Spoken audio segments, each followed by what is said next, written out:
og så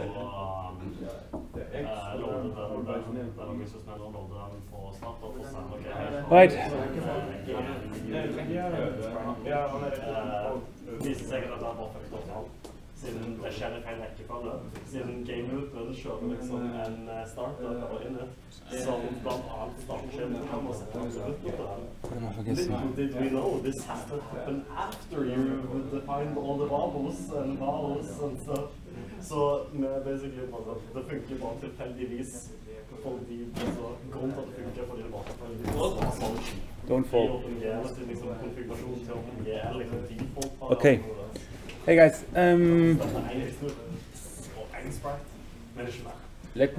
Let me gauge that your focus is right now not on mobile. No, you know. Yes, that's as far as my Norwegian goes. But nevertheless, the class officially here is mobile.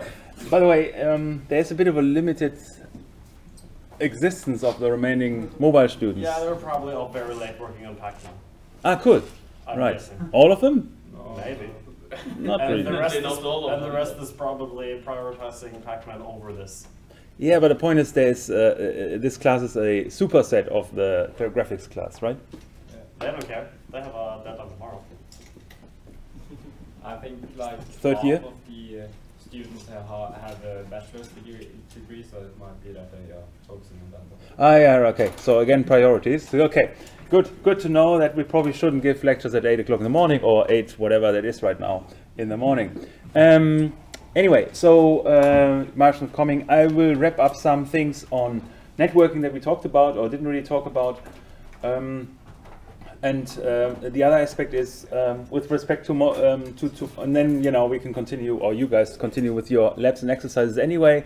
You are currently doing the second, most of you, the second lab exercise, which is about parsing magic via the network. So it's probably useful to think about network for 5.5 seconds. And tomorrow we'll wrap up the remaining basis of the Android infrastructure, that is broadcast receivers. It's actually quite a light topic, I guess, but it's probably really worthwhile exploring that as well. At least they are quite powerful components. So that would be happening tomorrow. Did anyone have a look at the time schedule for tomorrow? Did you make any suspicious observation? Yes. So what does your investigative mind tell us? That I'm going to be really tired in mobile tomorrow. That's right. So why is that the reason? Anyone else perhaps? Oh, since you're the only one looking at your schedule. Because it's 8 in the morning. Ah, very good. So it's actually 8 in the morning, and sorry I didn't make the schedule. So it seems to be our conventional rooms occupied at our usual time. So for this only very session, it's scheduled at 8 in the morning, which is slightly inconvenient. The rest of you doesn't seem to care. It's fine, okay. Well, I live at uni anyway, no big deal. But especially the bachelor students and the graphic students, of course. How could I forget?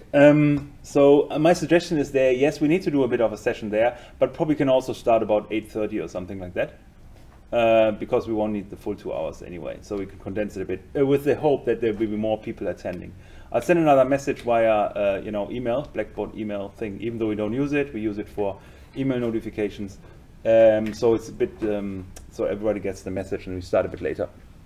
But we still need to meet tomorrow. Okay, back to networking. So yeah, we kind of got a bit hung up there after talking about services, but networking is obviously quite important as well if you want to deal with XML and RSS. By the way, what's your second lab task? Did anyone read it? Yes.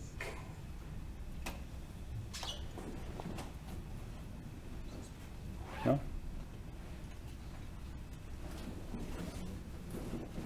Well, you'll be surprised. It's related to parsing after retrieving it from the network.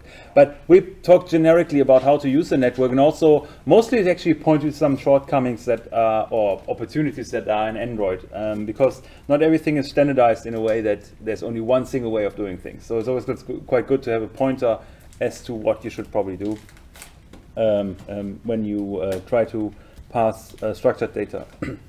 Again, we talked about networking must never happen on the main thread. It's deadly, and you're most likely going to suffer. And if you don't use Logcat, you won't notice or may not notice. So it's quite important to have the logging facilities in place to observe that. You can use any Java-based network functionality that's available. So it could be the basic Java functionality that's available out of the box, or the advanced libraries that are available and had been introduced with Java 6 and NIO was, I don't know, 1.4 already, don't remember anymore, but the other one in Java 7, so advanced networking capabilities, but they're still very Java-centric, and you will see there's quite a bit of an overhead there as well. There are also third-party libraries, so Volley, we'll talk about this briefly. The other aspect that I touched upon last session was the fact that we need to use permission sets. In order to access the internet, well, you need to have the internet permission, and if you want to manage or access state of the network, either specifically Wi-Fi or more generally any network, so including data networks or mobile networks, then you also need to have the permission access network state. And then you can test for actual network connectivity, for example, that's done here, right? So quite straightforward. That code will probably never change. I mean, there's variations on it, but fundamentally you need to do the same thing. Get the system service that is responsible for connectivity. Again, this relies on you having the necessary permission, else you will notice in Logcat. And then do whatever specific what the API lets you do. For example, inquire about the active network that's attached to it and so on. Okay, so how do we actually download files? Because that seems to be in an obvious use case on a mobile device, I suspect. And Android makes it super easy for us. They provide us a full page with instructions, in fact, multiple pages with instructions on how to do things. And it's as simple as to create a download callback interface, implement that callback in an activity, so actually can react to it in an activity in a foreground, and have a download task interface that is again links with the fragment, the network fragment that's embedded in the activity. So given that the encapsulation is super easy, straightforward, I think everybody gets it, and that's why I show you a demo, because you will gather the essence quite quickly anyway. So the idea is to have this is literally the demo they suggest as part of their documentation. So we have a main activity that has a text view, basically just a kind of a label in Java world, but text view in Android world, and a network fragment, which is the embedded network functionality, maintains some state, and basically creates an instance of network fragment that good reconnection successful. Yeah, stream people. Oh yeah, thanks. I always forget that because it's so magically large on my side. In addition, I always forget how to do it. There you go. So anyway, okay. So the network fragment here. So we it basically produces an instance of it, and in fact, it's a singleton pattern here. So it gets an instance of the network fragment if it has not been created yet. That's the key idea here. So, but more relevant. Oh, that's right. That's right. As long as everyone wakes up eventually. So that's always quite helpful. So and then we have activity, right? They're starting the download, creates a new whatever that will be download task, and executes it. So if you read execute, does it ring a bell for anyone? Yeah? What does it ring a bell?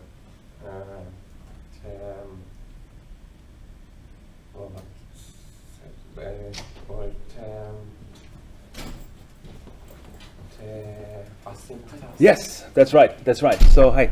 So it's actually implementing an asynchronous task, right? So that's stuff that's doing stuff in the background. So actually we have here some threading functionality that download task seems to implement. We have a look at this because it's a private class embedded here. So and then we can cancel download using the same functionality, basically calling cancel on the task. And here's the download task. So it extends precisely as you mentioned, asynchronous task, input is string, progress update is integer, and result is download task result. So it's yet another nested class, and that contains a result value, potential exceptions that happen, and the actual result produced as part of the download. It basically just keeps the state of the download, whatever it downloads really.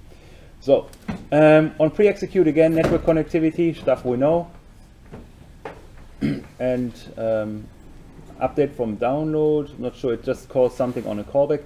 We didn't have a look at the callback interface, we'll get into that in a second. It does the actual download, so that's the central functionality of the async task, do in background, so it does something, establish a connection, here using HTTPS connection, which is like a standard Java library class that allows you to establish, surprise, surprise, a HTTPS connection, set some parameters and progress, meaning that goes back to the async task, so you see some feedback there. Don't bother about the details, it'll just give you semantics. But whatever you read, so from the stream that you download, you use the first 500 elements and yeah, consider this the result. So it's basically it, return the result, and that's it. Reading the stream, so one nested level lower. So here we get a bit closer to what we like to do. We take the input stream reference.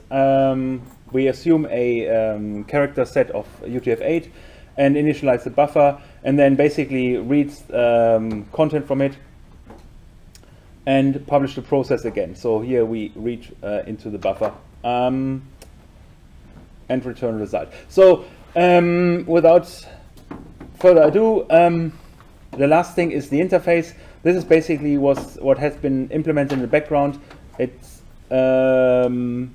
is a way of containing you know, all events associated to the download. So if anything happens, it's basically just signaled by implementing the download callback in a different way, and that had been done here using the download task.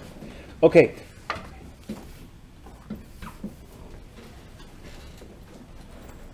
Down here, the download callback. So basically just a container for all the possible feedback information. Okay, looking at this, who gets the impression that is reasonably straightforward and no big deal?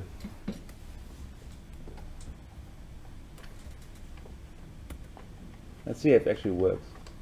It actually works. I may not just have the sufficient internet connectivity. Let's see if I push that again.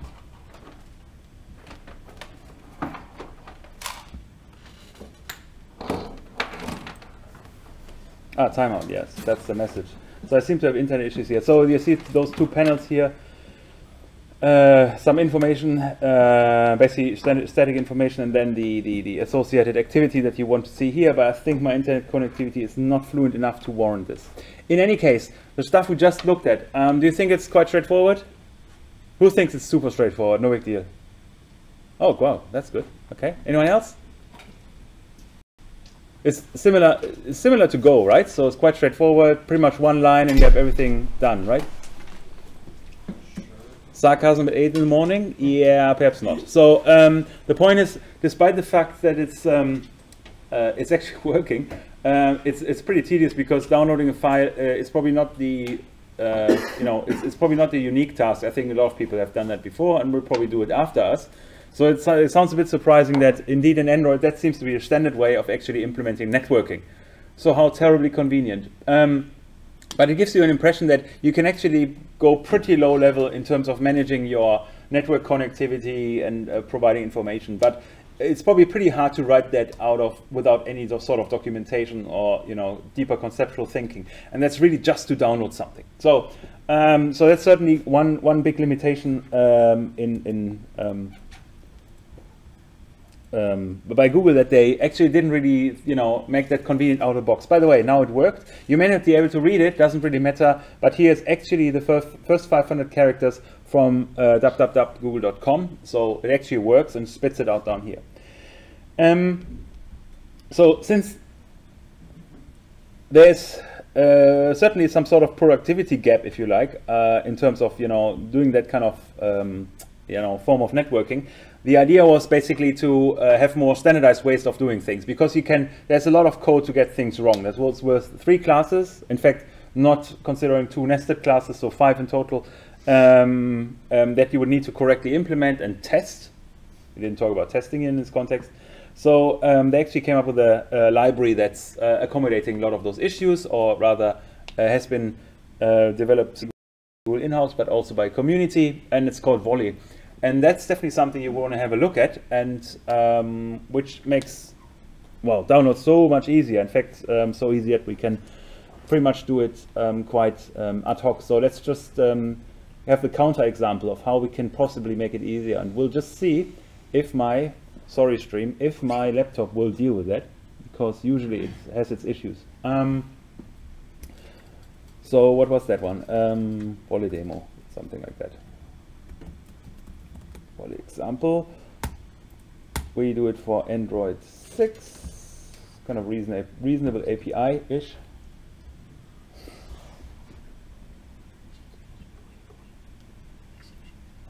All right, Gradle sets up everything, and it should be reasonably straightforward. So a few things we need to do is obviously load the dependencies. We didn't talk about building tools yet. We'll do that next, either not tomorrow, but either next week or the week after that.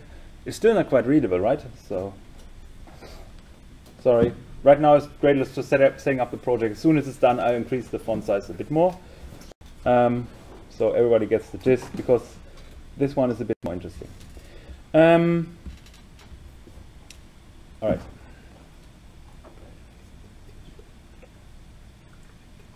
So the next thing I want to do is just to have a very simple UI, so we actually see some output.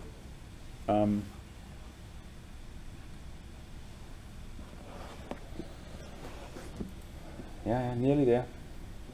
It's kind of stuff I should have done before. I always forget that. So, come on. So, yeah. So, we have a text view in here. Just pull it in. I hope you sense my designing skills. So, get rid of the hello world thing. I probably need to get rid of that one first. Alright, let's anchor that somewhat so it doesn't just fly around crazy. Increase the size. Good. Can work with that. It's called, what's the name? Text view. So let's remember that. That's quite good to use then. And here we just implement the onCreate, so not much magic there. We need to get a reference to the text view. So let's call it text view. You may have your own conventions, so follow them. In this case, we literally only have one element, so it's no big deal to be a bit lax on that, I guess. Text view. So we get a reference to the text view. Right, and before we continue, we obviously need to have some sort of dependency management going on here. Hang on. So for the application module, we need to have the dependency of Volley, and that is compiling the library, and I have the name. There you go. Version 1.10. Good morning. So in Gradle is hopefully clever enough to download that, or already have it cached anyway, so it's available. So that's the dependency we need. The other thing we need to do in order to access the internet, what's the other thing we need to do in order to access the internet in principle? Make it huge. So there was something, I heard something. You have to permit the permission. Yep, exactly, right? So we need to set the permissions. Where do we do that? In the manifest. Good. Good. So we need to set permission. So uses permission, and we need to give the permission a name. And here Android is the Android Studio is actually quite handy to have, and it's simply called Internet. See if it works. No, I need to do it by hand. Internet. There you go. Cool. That's the only one we care about right now.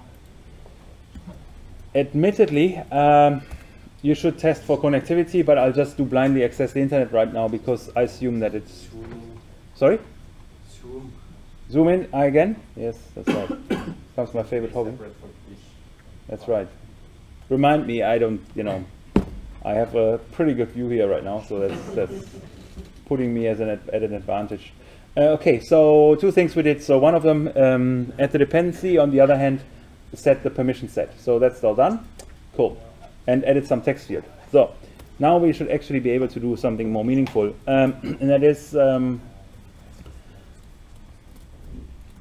use what's referred to as a string request. Let's see.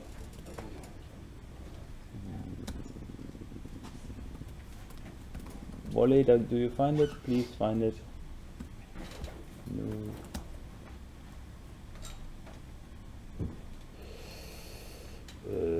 What am I missing?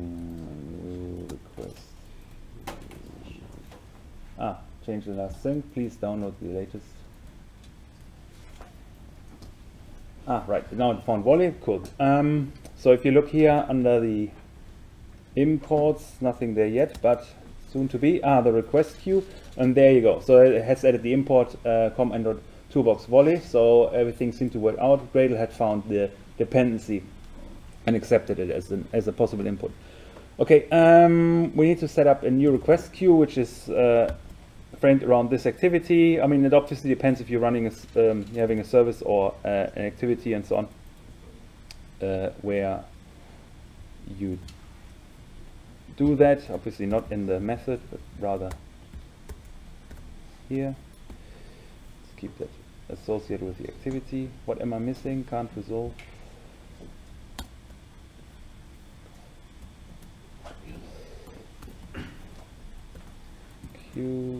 Q equals what is the issue?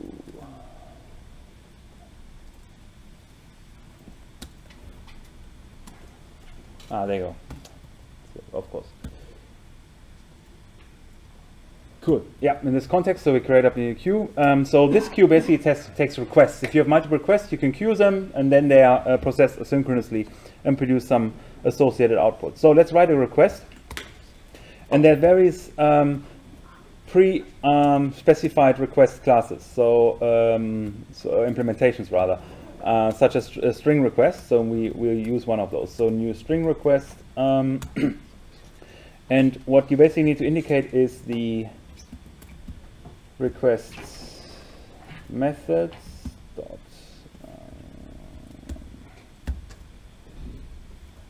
and the method import missing as usual. Cool. I need code completion. There you go. And that's where we have our usual REST primitives. So we get the get method. The next thing was, hang on.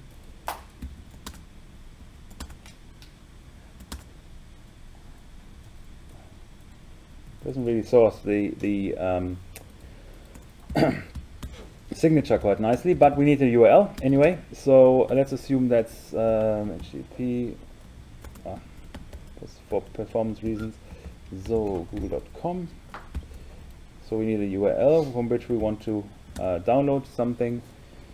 And one of the important things is that we need to have a response listener. That's it. Response listener is the implementation, and it needs to be again consume the string that's indicated here. All right. And in fact, that's not the only thing we need. We also need to have a new response error listener. That's that one. So we need to deal with a successful operation and the potential errors. So basically, just produce some output here. In this case, yeah, let's just set the text directly into the text view field. So we should get a response, which is just a bare string, quite straightforward. And in the case of errors, we do the same, but prefix it with errors. So we have less of a issue there. So, and then just print the error that's associated with this. Cool. Right, so that's the entire request. So now we add this thing to the queue. Add and request. And everything goes well, we should be pretty much there in terms of functionality.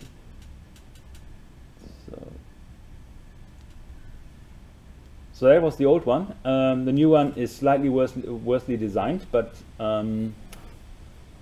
if it comes up anyway. But if you look at the functionality, I mean, compared to the previous 4 classes you need to implement with stuff that people have done 2 million times before, this is probably half a bit easier, right? So you basically just need to have method, URL, callback for success, callback for error, and that's pretty much it. And you can do whatever you want with this, with the data. For example, process them using some XML, JSON parser, or whatever else. In this case, we are quite straightforward and just passing the results back to the text view. But it allows you to do any task with arbitrary complexity. I'm just waiting for Gradle to build to see if it's actually successful or if you forgot something. But it's all the code in one page, so it's quite nice for you guys if you want to do the implementation.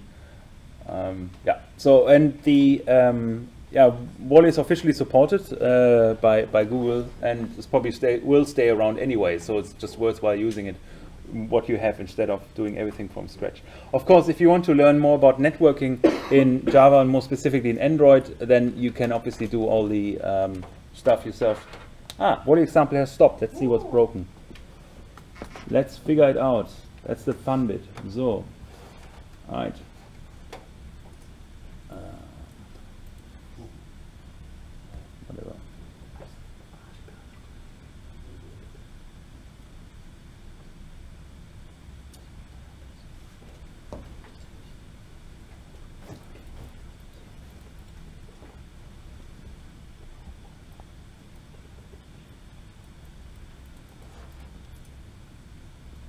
Whatever. Okay, cool. Hang on. Is it? Get new host connected. I probably may have gotten the URL. Hang on, what's that on here? There you go, something beautiful. What do we have? Unable to instantiate activity. Okay. Okay. Null object reference. New request queue.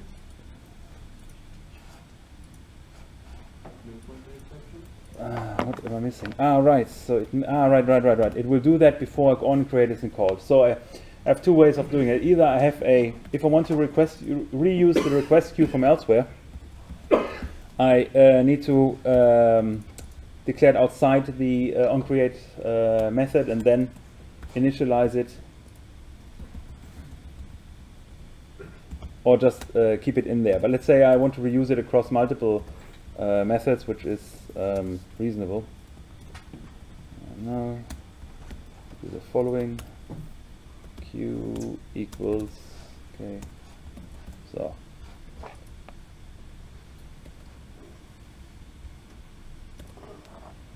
let's see if that works.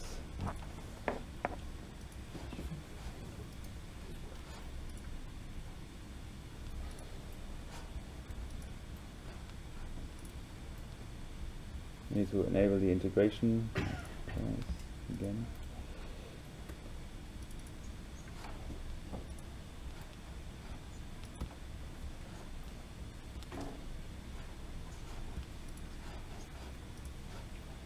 So,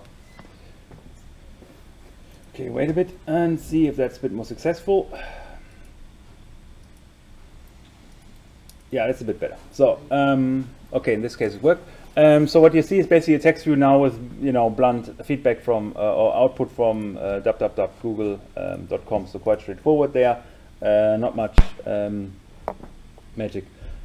But for you guys important, if you want to pass anything meaningful, so if you couldn't read that, it was just whatever HTML output from Google. No magic. If you want to do anything else, obviously, here's your starting point, right? So if you want to deal with JSON or XML or whatever else, so this is the approach you could basically take. If we, so if you, for example, have a XML or JSON parser, it's where you, pretty much would start. Out of the box, hang on, let me see, I put some slides regarding that. Wally actually supports a set of fixed requests. So those are some of the features that it has. Predefined requests for the different data types. I think JSON, string, BSON,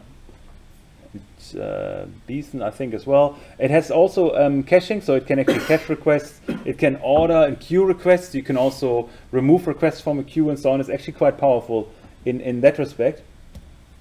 And just before I get to the idea of the different requests, this is how it actually does it. So if you have a repeated request that you have got previously, it actually will use the cached response, so which makes, obviously performs considerably faster.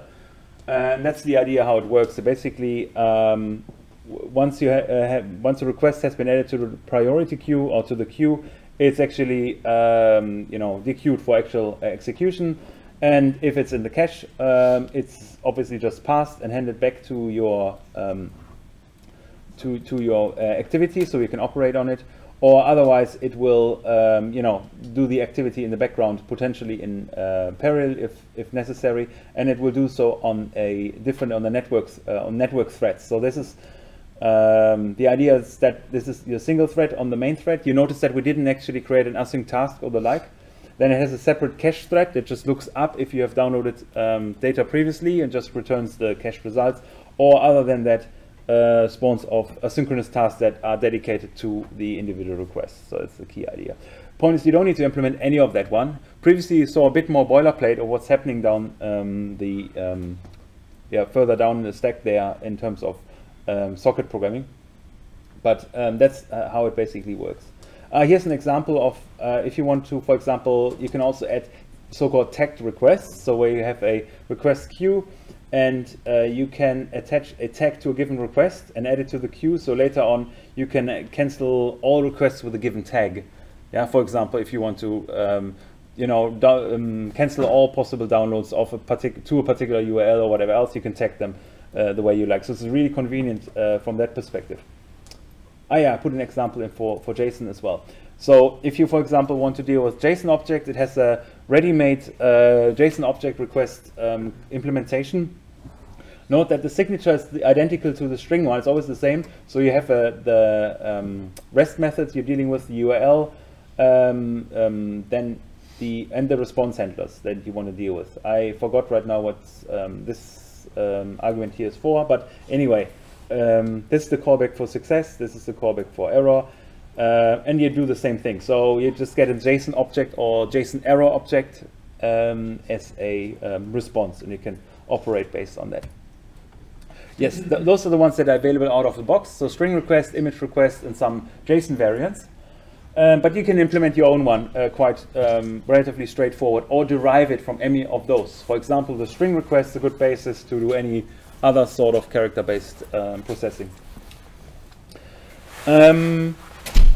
Okay, the last thing I wanted to talk about before we leave it at that is parsing XML. So Android also provides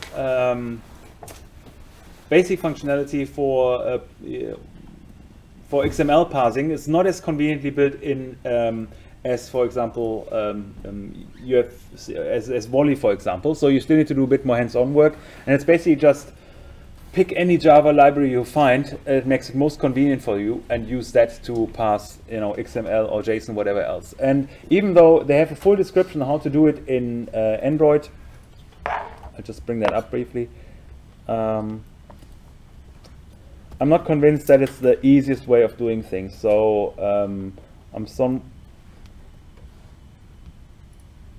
hang on.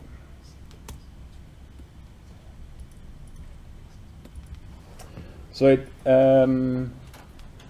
asks you to work with the XML pull parser. That's part of the, it's actually not part, but it's an external library, but that you can use to analyze, for example, RSS feed or atom feed in this particular case, example. So you instantiate the parser.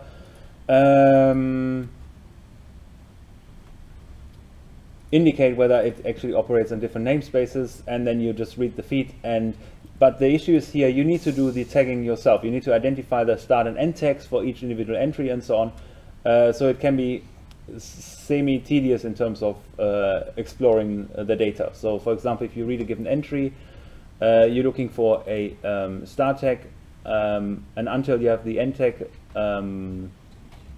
pass any content, and then you can, for example, look for elements that are title, summary, or link, or whatever else in your atom feed, and then do something to it, return them as a new entry basically. So you had multiple entries of an RSS feed, for example. And then you have methods that deal with the specific types, for example, like summary text or whatever else, and you can do further processing down there. So that's one way you can deal with this. So that's a full description on that in Android here itself. But I just wanted to point you to some another library which is quite established in the Java community. It's called Jackson, and it's good for dealing with XML but also JSON. So it's quite a generic tool to actually pass data. So, and it's also fully integrated. You can use a Gradle again to just, here's the Maven bit, or here is basically the Gradle include that you need to add to your build Gradle file, and then you'll be able to use the full feature set. And that's actually quite neat because it also has built-in object mapping. So you basically can create your Java class and annotate it, and then pass your XML and populate the properties of the of the instantiated object. So it's quite powerful in that respect, and it captures both JSON and XML. So if you want to switch between both representations, it's quite straightforward. So I put a link to a reasonably recent tutorial, which is actually pretty good, into the slide set that you can consider using as well. Generally, if you want to think about being more flexible and learn a bit more Java relevant stuff, I think Jackson's the better choice because you can also use it outside of Android easily. The other one as well, but this is the more properly established one. So it's probably worthwhile playing around with this if you need to do anything XML related or JSON related. So it doesn't really matter. I'm not going into details because they, it's quite straightforward. There's loads of tutorials from Jackson to just play around with this, how you pass individual requests and pass them into plain old Java objects, or POJOs, if you see that term anywhere. It's basically the way you could do it here. Okay, I think it also, if I'm not mistaken, you don't need to, here's a Java class with an example that's annotated for Jackson properties. If I recall correctly, it actually can also infer some properties. So if it's simple and you have the same attribute name as the property name, then you may not even need to have annotations. So it's actually quite powerful in that respect. Okay, but anyway, the space is yours. You can pretty much use, they said with moderate care, but I'm pretty confident that pretty much any Java library works on Android on that level, because you're not doing any network access at that stage anymore. It's just passing data, right? So, and that's basically just Java functionality. Network functionality is a bit different in Java and Android, so there can be some challenges there, but on pure Java level, there shouldn't be any problem. So if you want to use another library or try something out, just go for it. Or if you know another library that you have used elsewhere before, don't hesitate. Yep. So Android Java is the same as Java when it comes to like getting libraries to just do something? Yeah. Okay. Fundamentally, yes. So when playing around, things that where you hit the boundaries are, for example, if you run heavy stuff on the main thread, it will realize Java wouldn't care, right? So you can run everything in the main thread, right? So it could be your 5 hours network request, it wouldn't bother. Android does, because it has like responsiveness and stuff in the mind. Java doesn't have the notion of application components. You don't have a application context along with activity service and those content receivers things. So those are specific implementations on top of Java that live in Android. And the network functionality, the semantics are a bit different in how you deal with this.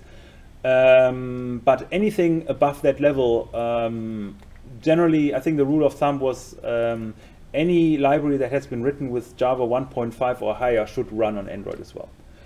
And in practice, that's nowadays pretty much any remotely relevant library, because if necessary, those had been rewritten already, because Android is too important for the Java ecosystem nowadays to be ignored. So so even if you find that a particular library seemingly doesn't work on Android, I'm sure you'll find a fork of one that actually does, right? So that's actually quite powerful, and that's part of the magic, the power of Android anyway, that you can really leverage this really grown and well-established Java ecosystem in terms of libraries. So that makes it so easy to use. If that hadn't been the case, I'm very doubtful that Android would have been picked up as much as it has, in fact. So yeah, feel free to explore and play. And again, Jackson is quite good to know. It has been around for ages, but it's still the library, I think, to use in that particular context. Other thoughts or questions on that? That should give you enough to get started.